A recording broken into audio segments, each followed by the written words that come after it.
ان سے کہہ دو کہ خدا کی ہدایت یعنی دین اسلام ہی ہدایت ہے۔ القرآن والحکیم۔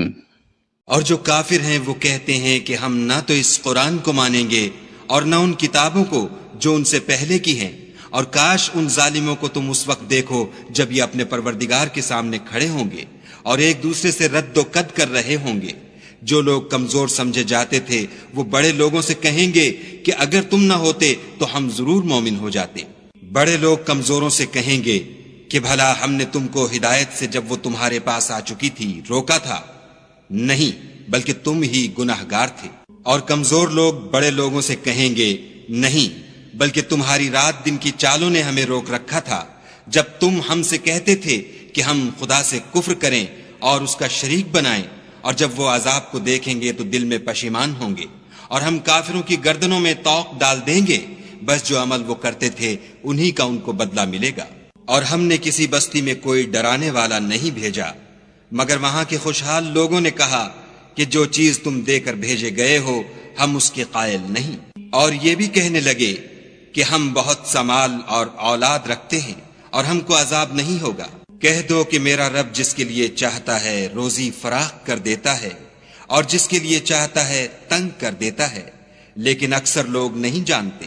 اور تمہارا مال اور اولاد ایسی چیز نہیں کہ تم کو ہمارا مقرب بنا دیں، ہاں ہمارا مقرب وہ ہے جو ایمان لایا اور عمل نیک کرتا رہا، ایسے ہی لوگوں کو ان کے اعمال کے سبب دگنا بدلہ ملے گا، اور وہ خاطر جمع سے بالا خانوں میں بیٹھے ہوں گے۔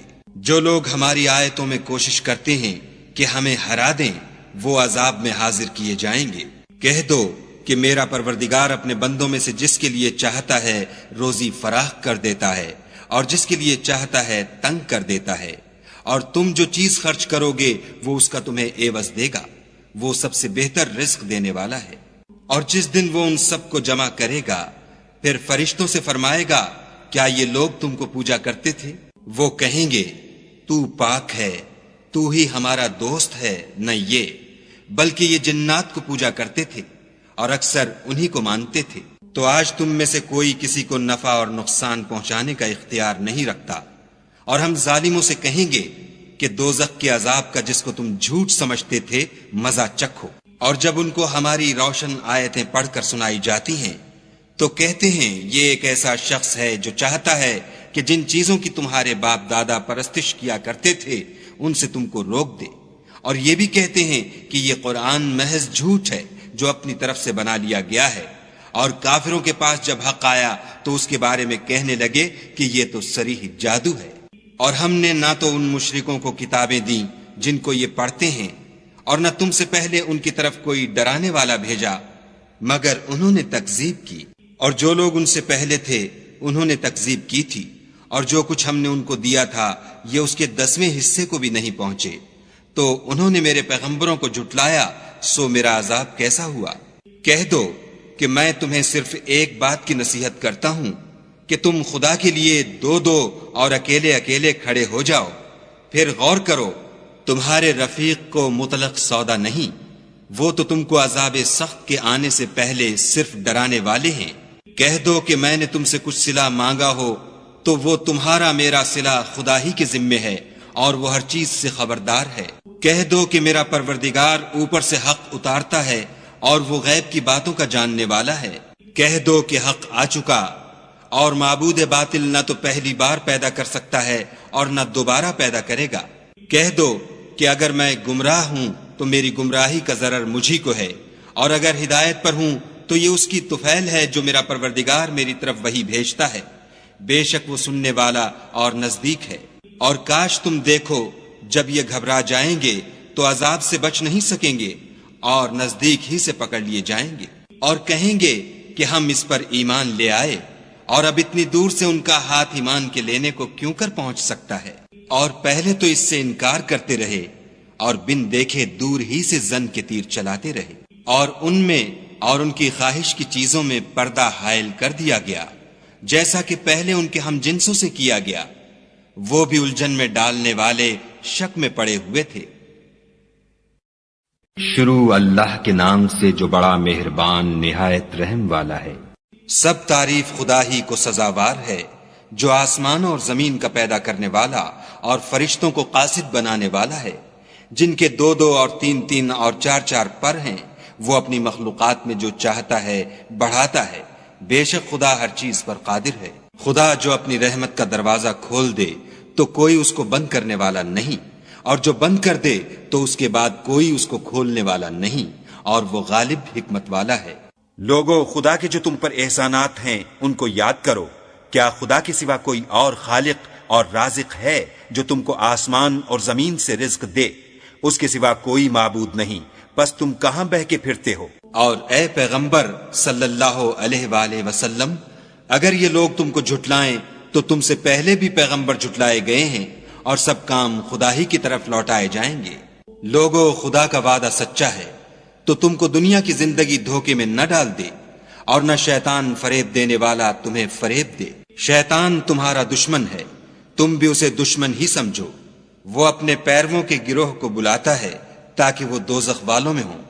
جنہوں نے کفر کیا ان کے لیے سخت عذاب ہے، اور جو ایمان لائے اور عمل نیک کرتے رہے ان کے لیے بخشش اور بڑا ثواب ہے۔ بھلا جس شخص کو اس کے اعمال بد آراستہ کر کے دکھائے جائیں اور وہ ان کو عمدہ سمجھنے لگے تو کیا وہ نیکوکار آدمی جیسا ہو سکتا ہے؟ بے شک خدا جس کو چاہتا ہے گمراہ کرتا ہے اور جس کو چاہتا ہے ہدایت دیتا ہے۔ تو ان لوگوں پر افسوس کر کے تمہارا دم نہ نکل جائے، یہ جو کچھ کرتے ہیں خدا اس سے واقف ہے۔ اور خدا ہی تو ہے جو ہوائیں چلاتا ہے اور وہ بادل کو ابھارتی ہیں، پھر ہم اس کو ایک بے جان شہر کی طرف چلاتے ہیں، پھر اس سے زمین کو اس کے مرنے کے بعد زندہ کر دیتے ہیں۔ اسی طرح مردوں کو جی اٹھنا ہوگا۔ جو شخص عزت کا طلبگار ہے تو عزت تو سب خدا ہی کی ہے، اسی کی طرف پاکیزہ کلمات چڑھتے ہیں اور نیک عمل ان کو بلند کرتے ہیں، اور جو لوگ برے برے مکر کرتے ہیں ان کے لیے سخت عذاب ہے، اور ان کا مکر نابود ہو جائے گا۔ اور خدا ہی نے تم کو مٹی سے پیدا کیا، پھر نطفے سے، پھر تم کو جوڑا جوڑا بنا دیا، اور کوئی عورت نہ حاملہ ہوتی ہے اور نہ جنتی ہے مگر اس کے علم سے، اور نہ کسی بڑی عمر والے کو عمر زیادہ دی جاتی ہے اور نہ اس کی عمر کم کی جاتی ہے، مگر سب کچھ کتاب میں لکھا ہوا ہے۔ بے شک یہ خدا کو آسان ہے۔ اور دونوں دریا مل کر یکساں نہیں ہو جاتے۔ یہ تو میٹھا ہے پیاس بجھانے والا، جس کا پانی خوشگوار ہے، اور یہ کھاری ہے کڑوا۔ اور سب سے تم تازہ گوشت کھاتے ہو اور زیور نکالتے ہو جسے پہنتے ہو، اور تم دریا میں کشتیوں کو دیکھتے ہو کہ پانی کو پھاڑتی چلی آتی ہیں تاکہ تم اس کے فضل سے معاش تلاش کرو اور تاکہ شکر کرو۔ وہی رات کو دن میں داخل کرتا اور وہی دن کو رات میں داخل کرتا ہے، اور اسی نے سورج اور چاند کو کام میں لگا دیا ہے، ہر ایک ایک وقت مقرر تک چل رہا ہے۔ یہی خدا تمہارا پروردگار ہے، اسی کی بادشاہی ہے، اور جن لوگوں کو تم اس کے سوا پکارتے ہو وہ کھجور کی گٹھلی کے چھلکے کے برابر بھی تو کسی چیز کے مالک نہیں۔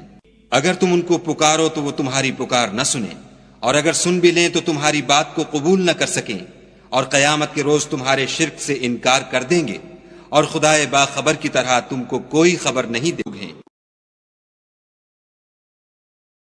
وَإِذْ قَالَ إِبْرَاهِيمُ لِأَبِيهِ وَقَوْمِهِ إِنَّنِي بَرَاءٌ مِّمَّا تَعْبُدُونَ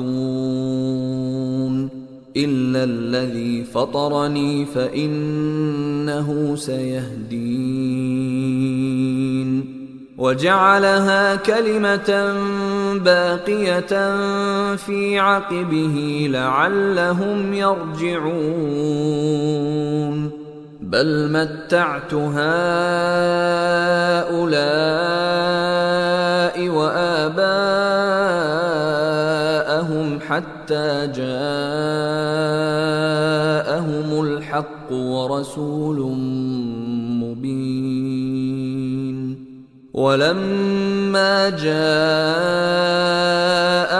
الْحَقُّ قَالُوا هَٰذَا سِحْرٌ وَإِنَّا بِهِ كَافِرُونَ وَقَالُوا لَوْلَا نُزِّلَ هَٰذَا الْقُرْآنُ عَلَىٰ رَجُلٍ مِّنَ الْقَرْيَتَيْنِ عَظِيمٍ أَهُمْ يَقْسِمُونَ رَحْمَةَ رَبِّكَ نحن قسمنا بينهم معيشتهم في الحياة الدنيا ورفعنا بعضهم فوق بعض درجات ليتخذ بعضهم بعضا سخريا ورحمة ربك خير مما يجمعون ولولا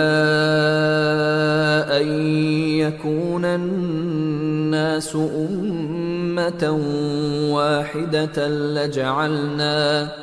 لجعلنا لمن يكفر بالرحمن لبيوتهم سقفا من فضة ومعارج عليها يظهرون ولبيوتهم أبوابا وسررا عليها يتكئون وزخرفا وإن كل ذلك لما متاع الحياة الدنيا والآخرة عند ربك للمتقين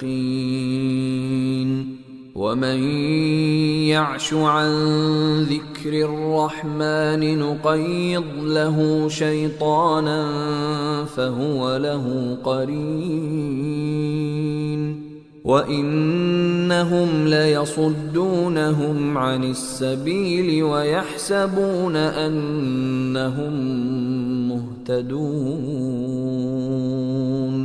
حتى إذا جاءنا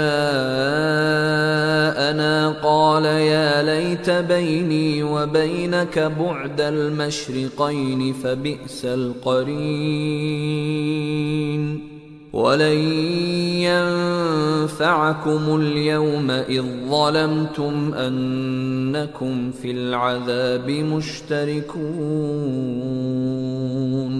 أفأنت تسمع الصم أو تهدي العمي ومن كان في ضلال مبين فإما نذهبن بك فإنا منهم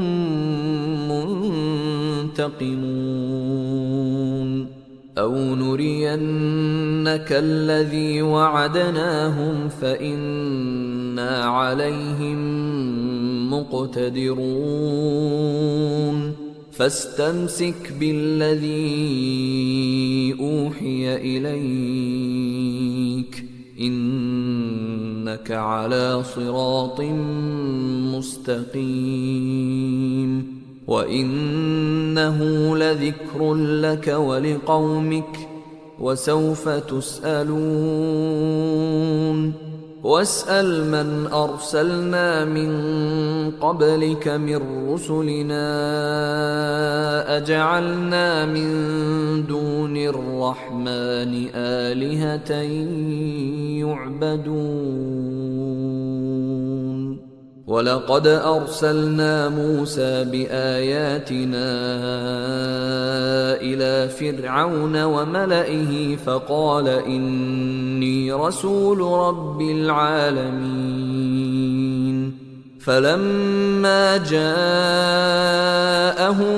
بآياتنا إذا هم منها يضحكون وما نريهم من آية إلا هي أكبر من أختها وأخذناهم بالعذاب لعلهم يرجعون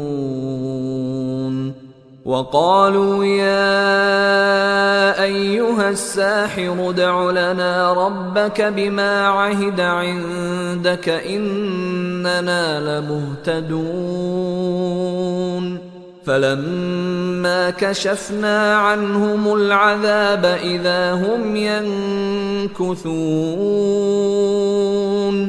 ونادى فرعون في قومه قال يا قوم أليس لي ملك مصر وهذه الأنهار تجري من تحتي أفلا تبصرون أم أنا خير من هذا الذي هو مهين ولا يكاد يبين فلولا ألقي عليه أسورة من ذهب أو جاء معه الملائكة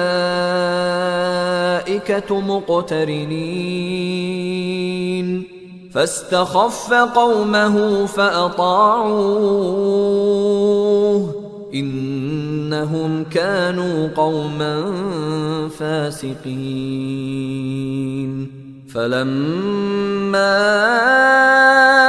آسفونا انتقمنا منهم فأغرقناهم أجمعين فجعلناهم سلفا ومثلا للآخرين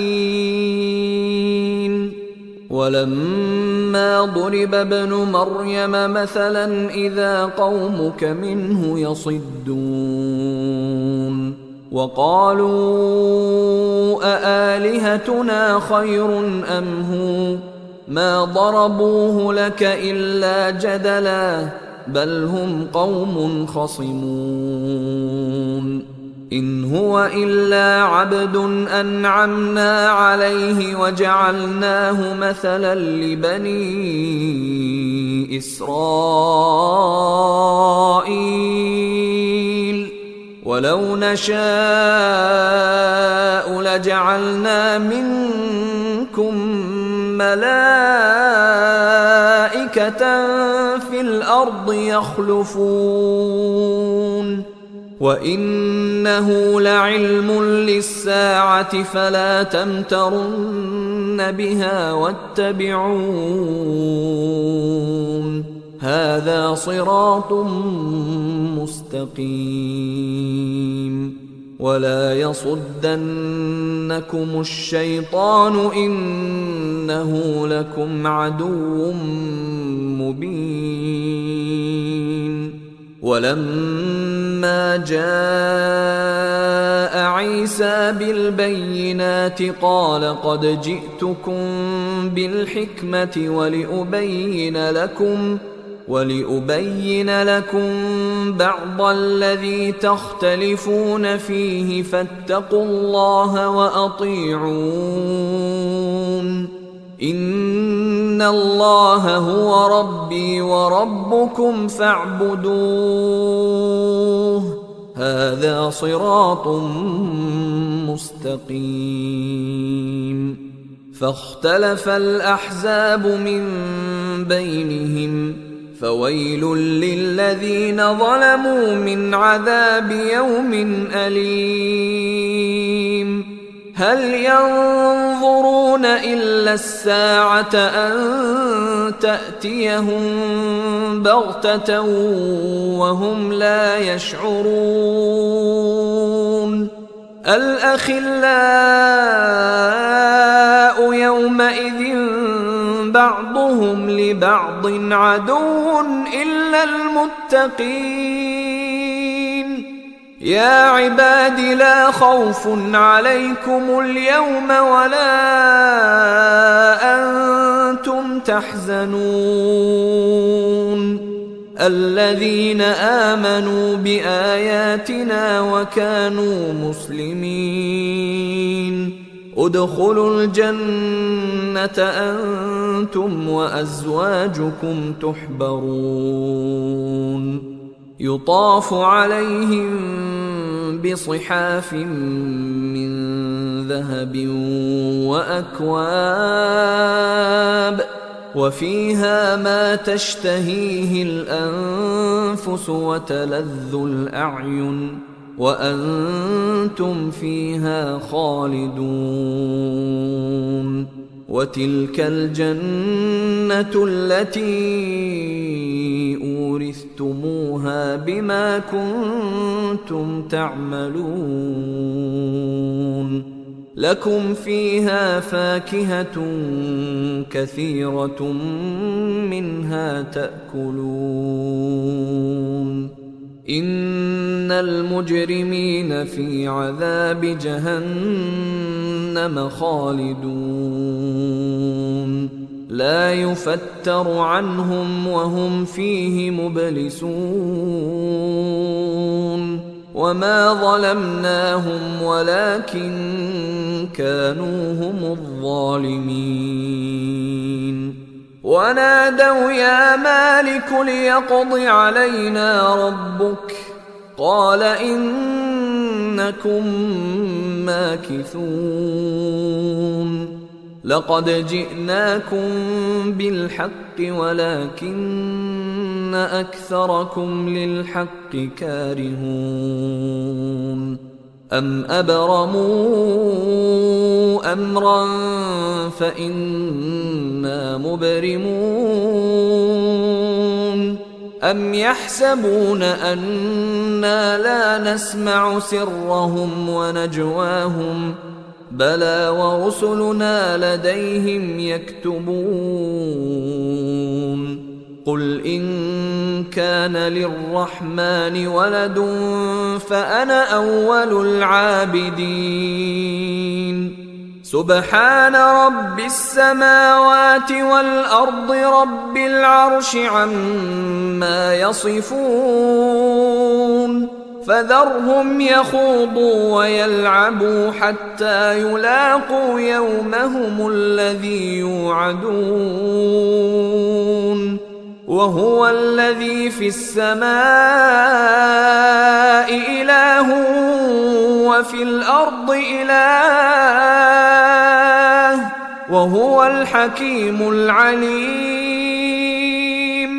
وتبارك الذي له ملك السماوات والأرض وما بينهما وعنده علم الساعة وإليه ترجعون. ولا يملك الذين يدعون من دونه الشفاعة إلا من شهد بالحق وهم يعلمون. ولئن سألتهم من خلقهم ليقولن الله فأنى يؤفكون. وقيله يا رب إن هؤلاء قوم لا يؤمنون فاصفح عنهم وقل سلام فسوف يعلمون. بسم الله الرحمن الرحيم. حاميم والكتاب المبين. إنا أنزلناه في ليلة مباركة إنا كنا منذرين. فيها يفرق كل أمر حكيم أمرا من عندنا إنا كنا مرسلين. رحمة من ربك إنه هو السميع العليم. رب السماوات والأرض وما بينهما إن كنتم موقنين. لا إله إلا هو يحيي ويميت. ربكم ورب آبائكم الأولين بل هم في شك يلعبون. فارتقب يوم تأتي السماء بدخان مبين يغشى الناس هذا عذاب أليم. ربنا اكشف عنا العذاب إنا مؤمنون. أنى لهم الذكرى وقد جاءهم رسول مبين ثم تولوا عنه وقالوا معلم مجنون إنا كاشف العذاب قليلا إنكم عائدون يوم نبطش البطشة الكبرى إنا منتقمون ولقد فتنا قبلهم قوم فرعون وجاءهم رسول كريم أن أدوا إلي عباد الله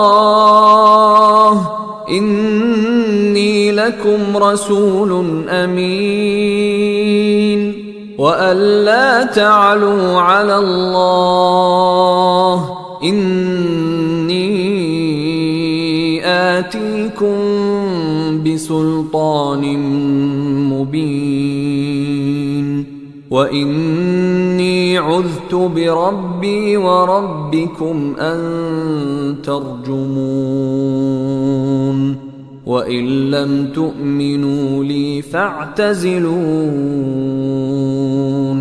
فدعا ربه أن هؤلاء قوم مجرمون صدق الله العظيم وما خلقت الجن والإنس إلا ليعبدون और मैंने जिन्न और इंसानों को इसलिए पैदा किया है कि मेरी इबादत करें।